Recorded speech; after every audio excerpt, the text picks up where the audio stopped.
Glórias a Deus, então.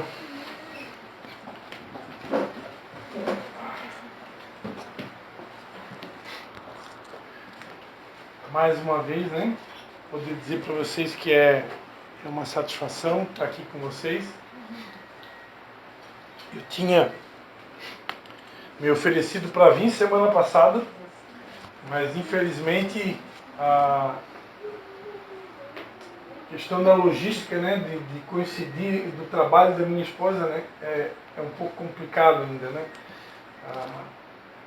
Hoje é possível, né, uma mulher pegar um Uber sozinha, né, é possível, mas se a gente puder evitar, né, quando não tem alguém para fazer companhia, né, seria o ideal, né. É sempre um pouquinho de risco, né. Claro que hoje em cidade pequena você consegue selecionar, né? Tem alguns taxistas ou Uber de confiança que você já conhece, tem um histórico da pessoa, então você sabe quem você está convidando para transportar o seu cônjuge, né?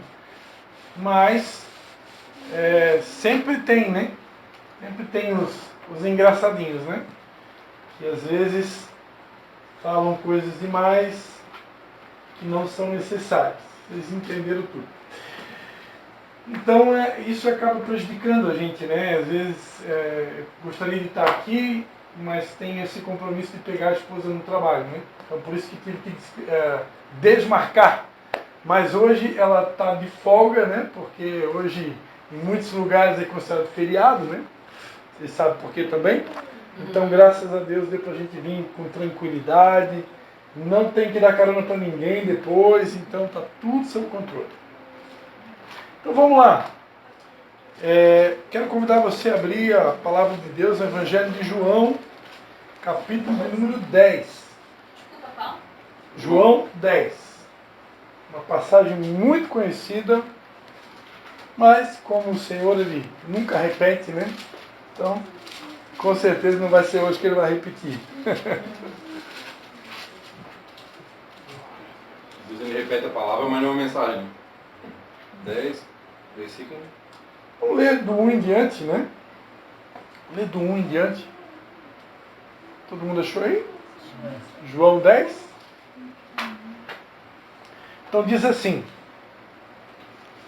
em verdade vos digo, que aquele que não entra pela porta do aprisco das ovelhas, mas sobe por outra parte, é ladrão e assaltante. Mas aquele que entra pela porta é o pastor das ovelhas. A este o porteiro abre, as ovelhas ouvem a sua voz, e chama pelo nome as suas ovelhas, e as leva para fora. Quando tira para fora todas as ovelhas que lhe pertencem, vai adiante delas, e elas o seguem, porque conhecem a sua voz. Mas de modo nenhum seguirão o estranho, antes fugirão dele, porque não reconhecem a voz dos estranhos. Jesus lhes propôs esta parábola, mas eles não entenderam o que ele queria dizer. Portanto, tornou a dizer, Jesus: em verdade vos digo que eu sou a porta das ovelhas. Todos os que vieram antes de mim são ladrões e assaltantes, mas as ovelhas não os ouviram. Eu sou a porta. Todo aquele que entrar por mim, salvar-se-á. Entrará e sairá, e achará pastagens. O ladrão só vem para roubar, matar e destruir. Eu vim para que tenham vida e a tenham com abundância. Amém? Pai, em nome de Jesus, eu te dou graças mais uma vez por poder compartilhar a tua palavra. Te peço mais uma vez que o teu Espírito Santo continue tendo liberdade nesse lugar, Senhor. Tu que conhece o coração, a necessidade de cada vida aqui, que o Senhor possa falar, segundo a necessidade de todos nós te pedimos. Fala conosco. É a nossa oração em nome de Jesus. Amém. Amém, queridos. Essa parábola é uma parábola muito conhecida, né? E é uma parábola que tem alguns personagens, né? Que fazem parte dela. Quais são os personagens? Né? O mercenário, o pastor e o ladrão. Né? E para quem ainda não sabe, talvez, né, o mercenário ele era um trabalhador contratado, né? Ele era uma pessoa contratada para cuidar das ovelhas, né? E quem é o ladrão? O ladrão é o assaltante das ovelhas. E Jesus aqui se apresenta como sendo o bom pastor, né? Aquele que é capaz de dar a vida pelas ovelhas, né? Ele é o legítimo proprietário das ovelhas, ele é aquele que morreu pelas ovelhas, né? E ele então aqui ele vai declarar uma frase que eu imagino que seja conhecida de todos nós aqui, inclusive talvez aqueles que venham pelas primeiras vezes, né, já devem em algum momento na sua história ter ouvido essa frase, né? O ladrão só vem para roubar, matar e destruir. Eu vim para que tenham vida e a tenham em abundância. E é sobre isso que eu quero falar nessa noite, né? O ladrão, na parábola, ele representa o salteador das ovelhas. Ele representa o inimigo, aquele que entra dentro do território, dentro do aprisco das ovelhas, e ele entra com uma finalidade, que é roubar, matar e destruir, né? Agora, é evidente que esse ladrão, por ser uma parábola, pode ser equiparado, sem dúvida alguma, com o inimigo de Deus, o inimigo de Jesus Cristo. E aí nós estamos falando agora de Satanás, né? Satanás, ele era um anjo de luz que desejou tomar o lugar de Deus, desejou ser igual a Deus, né? No livro de Isaías vai dizer, né? Eu subirei no mais alto monte, serei semelhante ao Altíssimo. E porque ele quis ser semelhante ao Altíssimo, ele quis ter o poder do Altíssimo, ele quis estar no lugar do Altíssimo, a palavra de Deus diz que ele foi expulso do céu, e uma terça parte dos anjos que decidiram segui-lo foram expulsos juntamente com ele. A gente lê lá em Apocalipse, né? Uma terça parte das estrelas da alva, né? Estrela também é um nome, pode ser um adjetivo para usar para anjo caído, né? Então, esses anjos caídos, né, Satanás e os seus demônios, aqui na Terra, são espíritos do mal, são demônios. O que é um demônio? Um demônio é um anjo caído. O que é um anjo caído? É um espírito maligno, né? Os nossos queridos no Espiritismo chamam de espíritos de baixa impedância, né? Para nós, esse termo não é utilizado. Para nós, é espírito do mal, é anjo caído, é demônio. Né? Então, quando você recebe um passe, você não está recebendo um espírito do bem, né? Porque do bem só tem um, que é o Espírito Santo. Né? Esse é o único que você pode receber. E aqui nessa noite, se você não tem ele ainda, você pode receber. Amém? Esse você pode receber tranquilamente. Mas qualquer outro espírito que não seja o Santo, por favor, não aceite recebê-lo, porque isso não procede de Deus. E esses demônios aqui na Terra, embora a gente não possa vê-los, né, a palavra de Deus diz em 1 Pedro 5,8 que Satanás, o diabo, ele anda em derredor, rugindo como leão, buscando a quem possa tragar. Ele não é um leão. O leão da tribo de Judá, na Bíblia tem um nome, o nome dele é Jesus. Esse é o verdadeiro leão que bota todos os outros animais para correr, mas ele se faz de leão. Né? Ele se faz de leão, ele até ruge como leão. Né? E a Bíblia diz que ele está ao nosso derredor. Nós não podemos vê-lo, mas ele é tão real quanto o ar que a gente respira. Eu já tive 2 experiências onde eu me senti literalmente sufocado. Eu me lembro perfeitamente de uma vez, uma ocasião, quando eu fui convidar uma pessoa para ir num pequeno grupo como esse, para ir numa célula. E eu estava embaixo do apartamento esperando a pessoa chegar e eu senti literalmente uma coisa pegar no meu pescoço e pressionar, né? Então eu senti ali que uma presença maligna, uma presença do mal tentando me sufocar.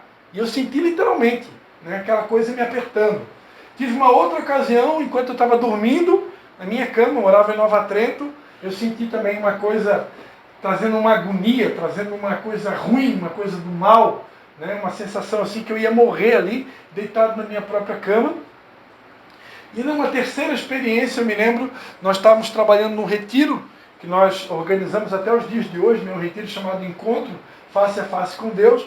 E esse retiro foi organizado na Associação do Bilu, que é uma fábrica que tem ali na cidade de Brusque, né? Uma fábrica bem conhecida, né? E a gente, durante um tempo, nós organizávamos o Encontro Face a Face com Deus lá nessa associação na cidade de Brusque, que fica lá no lado da FIP, né? Em cima do morro. E eu me lembro de uma ocasião, a gente estava organizando, eu acho que era um reencontro, não tenho certeza. Eu estava bem na porta, intercedendo pelos ministradores, e quando eu vi, de repente, do meu lado, assim, eu senti um vulto, assim. Mas era algo muito real, né? Quase que deu para palpar, né? E você vê aquele vulto assim, e foi tão incrível que teve até som. Eu senti o barulho do vento, assim, o vento se movendo, né? De tão próximo que ele estava de mim. Então são experiências que Deus me deu que constatam, né? Que isso que eu estou falando não é uma invenção, isso não é uma brincadeira, isso é real, né? Não é imaginário, é real. Né? E muitos aqui talvez nunca tenham tido uma experiência como essa, de você sentir alguém te apertando no pescoço, ou de repente um vulto do teu lado, como eu senti. Mas todos aqui, sem nenhuma exceção, com certeza já tiveram experiências de você sentir uma angústia, que você não sabe de onde é que vem aquela angústia, né? Um desânimo, que de repente você não tem nem vontade de viver, ou começa a vir pensamentos na tua mente, meu Deus, será que vale a pena realmente viver? Por que esse peso todo? Por que essa tensão, essa angústia? Né? E isso aqui, eu imagino que todo mundo aqui já tenha experimentado, ou em doses maiores, ou em doses menores. Né? E fique tranquilo, você não é o primeiro nem o último.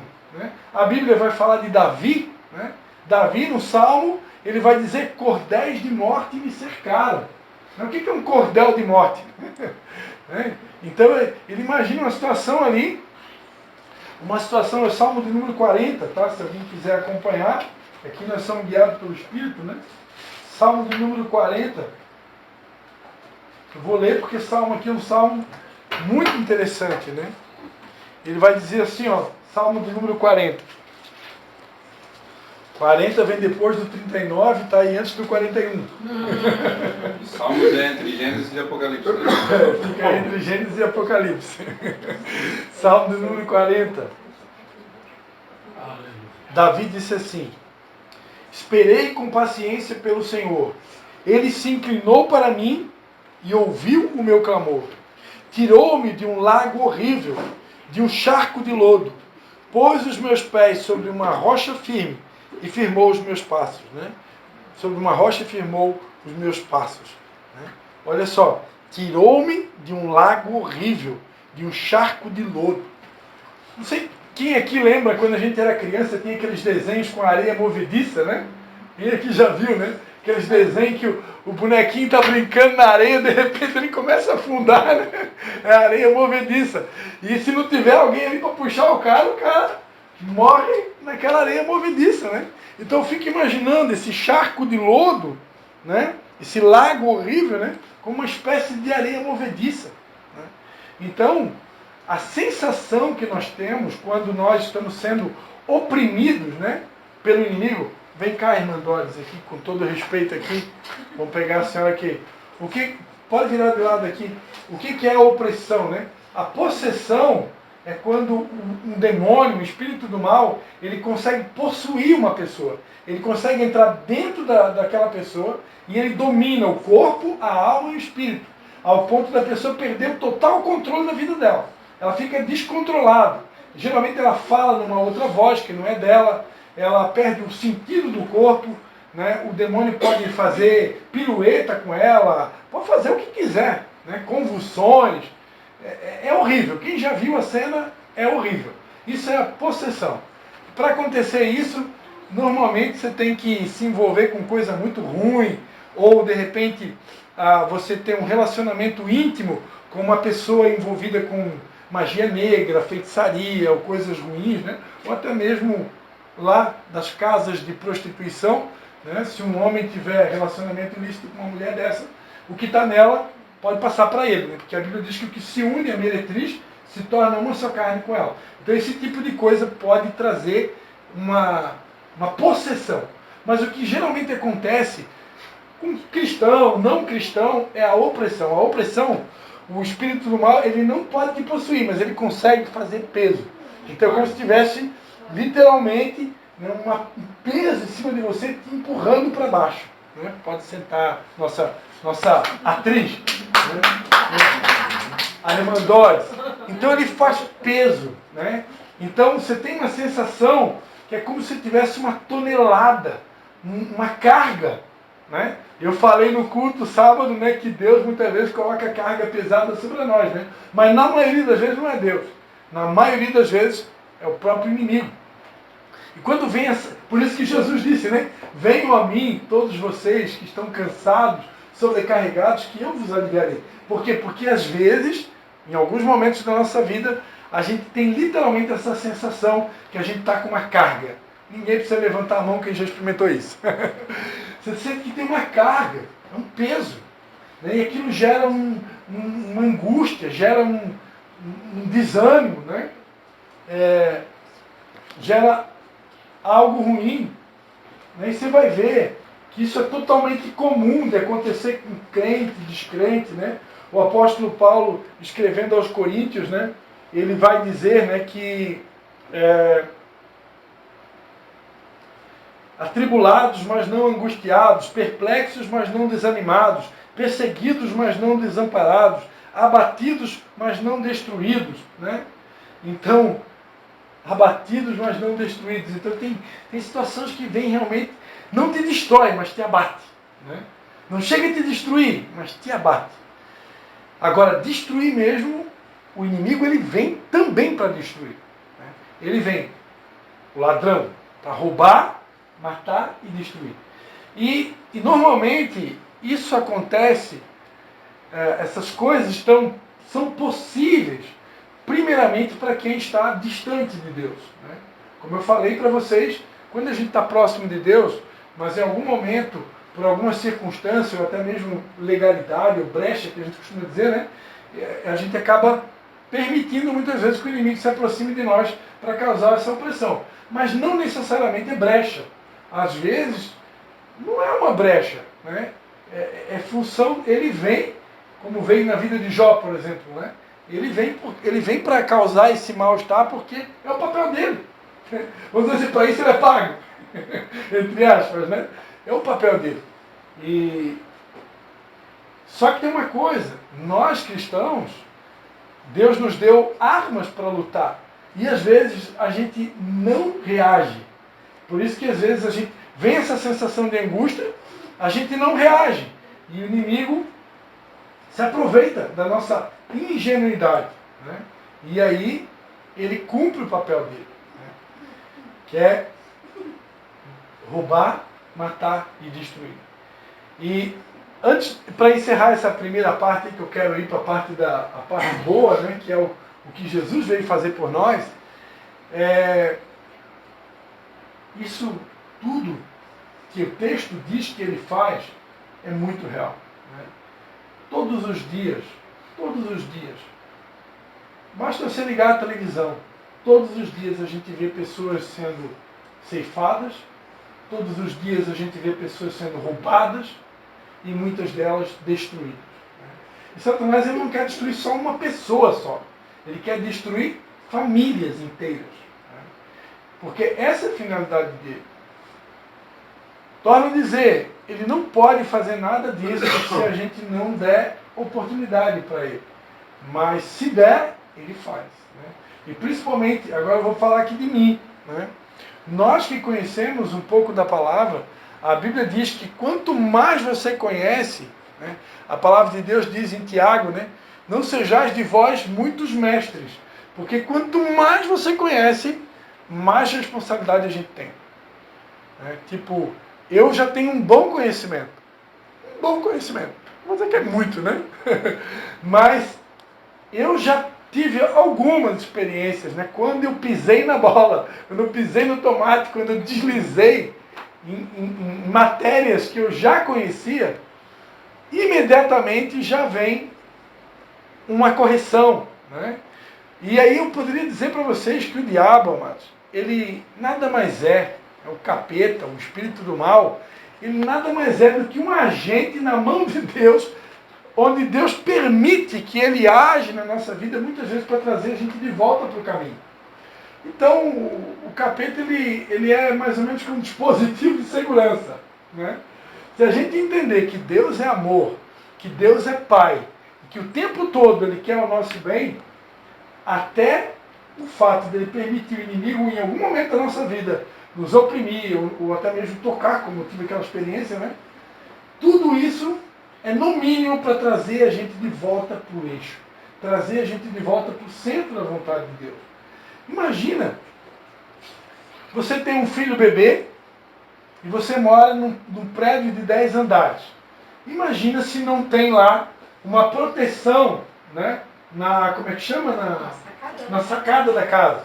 Imagina você morar no 10º andar e não ter uma proteção na sacada, com um bebê recém-nascido dentro de casa. Eu fiquei sabendo que recentemente, aí, acho que faz 1 ou 2 semanas, um bebê morreu afogado, né? Aqui nessa canelinha, né? Nos fundos da casa tinha uma piscina e parece que o bebê, a criança, saiu para brincar, o pai não viu, foi ali coisa muito rápida, né? E o bebê caiu na água e morreu afogado. E esse tipo de coisa acontece no mundo inteiro, todos os dias, né? Eu nem vou entrar aqui no mérito da questão, a dor que sente o pai e a mãe dessa, né? Nem vamos entrar nesse assunto. Mas, situações como essa precisam de uma proteção, né? E Deus, que é nosso Pai, o Pai perfeito, né? Pai perfeito. Nós, seres humanos, cometemos esse tipo de erro, né? Às vezes, deixamos os nossos filhos, às vezes expomos, né, em situações às vezes até de risco, né? Pode acontecer, mas o nosso Deus jamais. Né? E o inimigo muitas vezes é uma espécie de dispositivo de segurança que quando a gente sai do caminho, a gente pisou no tomate, ele vem para nos oprimir. O roubar e o destruir, isso é a última instância na vida de um cristão. Tá? Na vida de um ímpio, de alguém que está lá no mundão. Agora é época de carnaval, sexo, droga, rock and roll, fazendo tudo aquilo que desagrada a Deus e que agrada o inimigo, lá fora, aí o roubar e o matar pode vir antes do previsto. Está dando para entender? Agora, na vida de um cristão, geralmente não acontece assim. O roubar e o matar é em última instância. Deus te protege, Deus te guarda, Deus nos guarda. Primeiro vem a opressão. O roubar, o matar e o destruir, isso é só em última instância, porque o tempo todo Deus vai fazer de tudo para nos acordar. Né? Mas alguém, presta atenção, né? Alguém que já foi despertado muitas vezes, foi chamado a atenção várias vezes. Não sei se alguém aqui já escutou aquela historinha, né? O camarada estava num rio, despenhadeiro, né? Indo em direção ao despenhadeiro, ou seja, à beira da morte, e o cara fez uma oração, Deus me salva. Né? Aí de repente veio um cara lá com um bote, chegou ali com um bote salva-vida, né? Cara, entra aí que eu vim te salvar. Eu disse, não, cara, eu acabei de fazer uma oração aqui, Deus vai me salvar. Né? E ele disse, não, mas Deus foi me salvar. Ele rejeitou a ajuda no bote. Aí daqui a pouco veio um cara lá com uma corda, como é que chama aquela boia, né? E jogou, cara, pega aí a boia, tá chegando perto do despenhadeiro, tu vai morrer. Não, cara, muito obrigado, eu acabei de falar com Deus aqui. E ele vai me socorrer, né? E chegou um cara de helicóptero, cara, tu tá muito próximo do abismo, entra aqui, nós viemos te salvar. Não, me desculpa, não posso aceitar a ajuda do helicóptero porque eu acabei de orar, Deus vai me salvar. Né? E de repente chegou o despenhadeiro e o cara caiu e morreu. Porque alertou ele de tanto jeito, né? Teve 3 chances, né? E ele estava esperando alguma coisa sobrenatural, né? E às vezes o sobrenatural é o teu cônjuge falando contigo. O sobrenatural é o teu filho chamando a tua atenção. Uma criança, às vezes. Né? Então Deus é simples. Não precisa de uma coisa... Oh, eu estou esperando uma voz de trovão entrar na minha casa, no meu quarto. E às vezes é algo simples, né? Eu tenho que estar atento, né? Então, para acontecer o ponto de uma pessoa ir à morte, geralmente essa pessoa, ela teve muitas chances. Né? Ela teve muitas chances, teve muitos avisos, e ela desprezou os avisos. Né? E às vezes, aí por experiência própria, como pastor, servindo a Deus muitos anos, às vezes, em muitos casos, essa pessoa foi vítima de um pecadinho, né, terrível, que é o orgulho. Né? O orgulho é uma coisa terrível, né, que nos impede muitas vezes, né, de ouvir uns aos outros, de aceitar um conselho, como aquele caso ali, o cara estava quase afundando, né? O cara não aceitou. Né? Então, às vezes nós podemos ser atingidos por esse veneninho da serpente, né? E isso pode acontecer com qualquer um de nós. Né? Mas torna a dizer, para chegar ao ponto de morrer, essa pessoa geralmente teve muita chance. Né? Agora, para encerrar a mensagem com chave de ouro, o ladrão veio para tudo isso. E ele faz tudo isso mesmo. Se deixar, ele rouba mesmo. Né? Se deixar, ele mata mesmo. Se deixar, ele destrói mesmo. Né? E eu pude perceber ao longo dos anos que muitas vezes ele quis me destruir, com certeza já tentou me matar, e algumas vezes até já me roubou. Né? Mas Jesus, amados, ele veio para dar vida. E vida com abundância. Jesus veio a esse mundo para que eu não tenha que passar por nada disso. Jesus veio a esse mundo para me livrar do roubo, né? Para me livrar da morte, para me livrar da destruição. Jesus veio para tudo isso. E ele não veio só para me livrar de todas essas coisas. Ele veio para dar um tipo de vida que não é uma vida comum, não é uma vida qualquer, é uma vida com abundância. Né? Que nós comparamos essa palavra também a uma palavra muito usada por Jesus, que é a palavra shalom. Era muito comum quando Jesus chegava no ambiente, ele declarava: a paz seja convosco. Só que essa palavra no português, né, é uma palavra muito simples, traduzida na língua portuguesa, a paz. Né? Mas no hebraico, na língua original, Jesus não falava paz, ele falava: o shalom seja convosco. E quando Jesus dizia, a shalom seja convosco, ele estava dizendo, olha, abundância. Tudo inteiro, tudo completo, tudo perfeito, nada faltando, nada quebrado, nada ferido, nada machucado. Tudo inteiro, tudo completo. É paz e prosperidade. É isso que Jesus desejava para as pessoas. Estou desejando paz, prosperidade, tudo inteiro, tudo completo, nada faltando, nada quebrado. É esse tipo de vida que Jesus veio dar para nós. É uma vida completa. É uma vida equilibrada. Eu imagino, tá? Na minha leitura, dentro do meu entendimento, eu creio que essa vida, ela é uma vida harmoniosa. É uma vida onde tem harmonia. Você tem um equilíbrio de tudo. Você tem um tempo para o teu hobby. Você gosta de um hobby aí? Tem alguém que gosta de jogar vôlei? Gosta de brincar de futebol, gosta de andar de bicicleta, que nem o pastor Christian, né? Gosta de caminhar a pé, né? Ou jogar ping-pong, não sei. Deus se importa com essas coisas que às vezes pode parecer besta, né? Mas se isso te faz feliz, Deus se importa com a nossa felicidade. Então agora eu optei pela caminhada. Então eu estou caminhando 3, 4 vezes por semana, porque a caminhada é mais prática, e eu agora estou aguardando aí para fazer um exame aí, então aí eu estou optando pela caminhada. Mas eu amo andar de bike. Então lá de vez em quando vou dar minha voltinha de bike.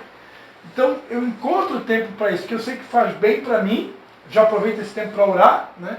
E Deus, eu sei que Ele se importa com a nossa alegria. Ele quer ver a gente feliz, Ele quer ver a gente alegre, porque a alegria do Senhor é a nossa força. Né? E Ele está preocupado em ver a gente alegre. Então, eu acredito que essa vida com abundância, tem um tempinho aí para o teu hobby, tem um tempinho aí para você se divertir, tem um tempo para você interagir com a sociedade, tem um tempo para você trabalhar, precisa também, né? Tem um tempo para buscar Deus, né? É um tempo para a família, é um tempo para tudo. É um equilíbrio, uma harmonia. E o que eu mais vejo lá fora é pessoas que estão desequilibradas. Hoje de manhã eu fui caminhar e hoje praticamente em muitos lugares foi comemorado feriado, né? E aí eu encontrei um amigo de infância, ele morava na minha rua, só que eu não sabia disso. Eu sabia que ele morava por perto, mas eu não sabia. E acabei encontrando, ele estava ali na frente da casa dele e parei para conversar com ele. Como é triste. Como é triste você conversar com pessoas que estão distantes de Deus. Porque a vida delas está tudo desequilibrado. As pessoas só pensam na matéria. É só matéria, ganhar dinheiro, trabalhar, né? E a gente vê relatos de pessoas colocando pai na justiça, né? Colocando mãe na justiça por causa de propriedade, por causa de terreno, por causa de coisas que a gente sabe que vai morrer, vai ficar tudo aí. Casa, propriedade, terreno, e lá fora as pessoas se matando, né? Imagina um filho botando um pai e uma mãe na justiça por causa de uma herança. E esse tipo de coisa, isso aí acontece todos os dias. Todos os dias. Né? Então, valores invertidos, né? Então quer dizer que uma propriedade é mais importante que meu pai, minha mãe. Tudo invertido, tudo trocado. Então, as pessoas vivem uma falsa paz. Né? E uma falsa alegria, apoiada muitas vezes no dinheiro e nas coisas que esse mundo tem e que são tudo passageiro. E o que Deus tem para nós é uma paz que vai muito além dessa falsa paz. É uma paz perfeita. É uma paz que você pode estar passando os piores dias da sua vida. Você pode estar até com a conta bancária no vermelho. Mas Deus te dá uma paz que ela excede todo entendimento humano. Você consegue enfrentar desafios dos maiores possíveis, né? E de cabeça erguida, tranquilo, sem titubear. Então, é algo que não tem como mensurar, não tem como medir, não é escalonável. Né? É uma paz sobrenatural. Né? E é uma vida, e essa vida com abundância inclui também o financeiro, inclui também. Né? Eu quero declarar que Deus está muito preocupado em nos abençoar financeiramente também. Né? Ele quer ver a igreja dele próspera em todas as áreas, financeira, espiritual, emocional. Por quê? Porque quanto melhor eu estiver nas minhas emoções, no meu espiritual, no meu financeiro, no meu relacionamento familiar, no meu ambiente de trabalho, em todas as áreas, um equilíbrio, uma abundância, quanto melhor eu tiver, melhor eu vou representar a Deus. Muito melhor, as pessoas vão conseguir perceber, né, em todos os aspectos o agir de Deus na minha vida. E Deus está muito preocupado com isso. Ele quer isso para nós. Né? Às vezes, para alguns de nós, para alguns, não para todos, parece que demora um pouco para a gente ver a materialização de tudo isso. Tem muitas respostas para essa pergunta, mas eu não vou ter tempo para responder isso hoje. Mas, em algumas circunstâncias, algo que todos nós precisamos experimentar, você começa a tua caminhada cristã, e aí você passa por um momento de transformação, e agora você começa a plantar sementes boas. E agora você entra numa vibe de plantar só coisa boa. Só plantar coisa boa. Só que você ainda está colhendo o tempo lá do passado, das coisas ruins que você fez, das bobagens que você fez. Aí você tem que passar um período, você está plantando coisa boa, fazendo tudo certo, mas você está ainda colhendo o passado. Aí dá aquela impressão, puxa, mas parece que Deus não é tudo isso aí que o pastor Cristian está falando. Não, Ele é tudo isso que eu estou falando e muito mais. Só que você ainda tem uma colheitazinha lá no passado que você precisa passar por ela. Só que uma hora vai passar.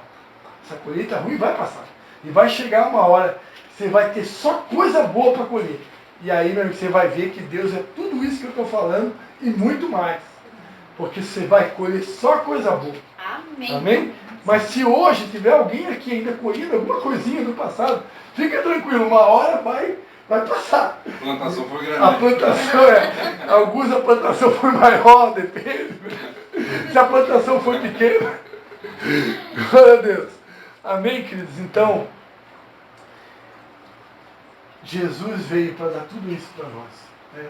E para que isso aconteça, né? Eu preciso aceitar isso. Eu preciso entregar a minha vida para Ele. Eu preciso tomar uma decisão. Eu quero isso para a minha vida. Eu quero esse Jesus. Né? Eu não quero sofrer na mão do capeta, não. Eu não quero experimentar esse negócio aí, roubar, matar, destruir. Não quero experimentar nada disso. Né? Você quer experimentar a vida com abundância. O primeiro passo é entregar a vida para Ele. Né? É deixar que Ele assuma o controle. Né? A Bíblia diz no Salmo 37, né? Entrega teu caminho ao Senhor, confia nele e no mais Ele fará. Entregar a minha vida nas mãos de Deus é mais ou menos que um marinheiro, né? Como é que é o nome do cara lá que pilota o navio, o comandante, né? É mais ou menos o comandante sair da frente lá da proa, que chama? Como é que chama aquilo? A direção do navio, né? E entregar, Senhor, a partir de hoje, ó, assume aqui o comando da minha casa, assume o controle da minha vida, o controle dos meus negócios, de tudo que eu tenho. Quando eu permito Ele fazer isso, Ele faz. Ele não vai guiar do jeito que você estava guiando. Às vezes Ele vai guiar você por um caminho diferente. Mas pode ter certeza. Ele conhece o futuro e Ele vai fazer o melhor para cada um de nós. Amém? Fechar nossos olhos, vamos orar. Pai, em nome de Jesus, queremos te agradecer, Pai, por essa mensagem que o Senhor nos trouxe nessa noite, Pai. Eu não sei como cada um que está aqui, eu não sei quem aqui em algum momento da sua caminhada já foi vítima do nosso adversário, Pai, do nosso inimigo, Pai. Mas nessa noite o Senhor me trouxe aqui para lembrar que, embora o salteador das ovelhas tenha vindo para roubar, matar e destruir, o Senhor é aquele que veio para nos dar vida e vida com abundância. O Senhor é aquele que é capaz de dar a vida pelas suas ovelhas. E o Senhor realmente deu. O Senhor realmente já entregou a sua vida lá na cruz do Calvário para morrer em nosso lugar, Pai. Eu quero dar a oportunidade, se houver alguém aqui que gostaria nessa noite de entregar a sua vida para Jesus, este mestre, este bom pastor que veio para nos trazer vida com abundância, nessa noite você tem essa oportunidade de entregar a sua vida para Jesus. E se houver alguém que gostaria de renovar, né, aquilo que nós fizemos no culto, quando nós celebramos a ceia, ali nós estamos renovando a nossa aliança com Deus. Se alguém aqui quiser renovar a sua aliança com Deus, nessa noite você poderá também renovar a sua aliança com Deus. Amém? Eu faço um convite nessa noite. Se houver alguém aqui que queira entregar pela primeira vez a sua vida para Jesus, eu peço que todos fiquem com os olhos fechados, amém? Se houver alguém aqui que queira entregar a sua vida para Jesus, levante a sua mão onde você estiver. Se alguém aqui ainda não teve essa oportunidade, né? A palavra de Deus diz que com a boca se confessa para a salvação. Quando você confessa Jesus com os teus lábios, a Bíblia diz que todo aquele que nele crê não será confundido. Porque diz a Escritura que todo aquele que nele crê será salvo. Se houver alguém que queira fazer isso pela primeira vez, entregar a sua vida para Jesus, levante a sua mão, eu quero orar por você. Se tiver alguém que queira fazer isso, quem sabe todos aqui já fizeram, eu vou orar para que Deus possa renovar as nossas forças, renovar a nossa aliança, e que Ele possa realmente, esse Jesus que veio para nos dar a vida com abundância, que Ele possa nos envolver nos nossos braços, nos seus braços nessa noite, e que no nome de Jesus sejam desfeitas, canceladas, anuladas todas as amarras, grilhões, jugo que em algum momento tentou nos impedir de conquistar, de alcançar essa vida completa, essa paz, essa plenitude, essa shalom que o Senhor tem para nós. Nessa noite, como ministro do Evangelho, eu venho aqui na autoridade do nome de Jesus. Amém. Eu cancelo nessa noite, Amém. eu desfaço, Amém. eu anulo Amém. na autoridade do nome de Jesus. Amém. Toda seta, todo dardo, Amém. todo jugo, todo grilhão, toda amarra, todo laço do passarinheiro que possa ter alcançado alguns de nós aqui, ou até mesmo todos nós, que sejam desfeitos nessa noite. No nome de Jesus, Amém. eu declaro um tempo de abundância, Amém. eu declaro um tempo de paz, eu declaro um tempo de provisão, eu declaro um tempo de shalom sobre todos nós, ó Pai, onde o Senhor vai começar uma nova história. O velho vai ficar para trás definitivamente, e o Senhor está inaugurando um tempo novo, um tempo de paz, um tempo de shalom, um tempo de abundância sobre cada um aqui. Eu declaro no nome de Jesus, as coisas velhas já ficaram para trás, as coisas velhas já passaram, é um novo tempo, é uma nova estação. O Senhor vai enxugar dos teus olhos toda lágrima, toda lágrima, toda lágrima. Ele vai enxugar dos teus olhos, Ele vai colocar um sorriso nos teus lábios, e paz em abundância você viverá. Se você crê e recebe, dê um aplauso ao Senhor Jesus. Amém. Aleluia, aleluia. Damos a Ti a honra, Senhor, damos a Ti a glória, Senhor, damos a Ti o louvor, e tomamos posse dessa palavra profética, que cremos que vem do Senhor, em nome de Jesus. Amém, Senhor. Aleluia.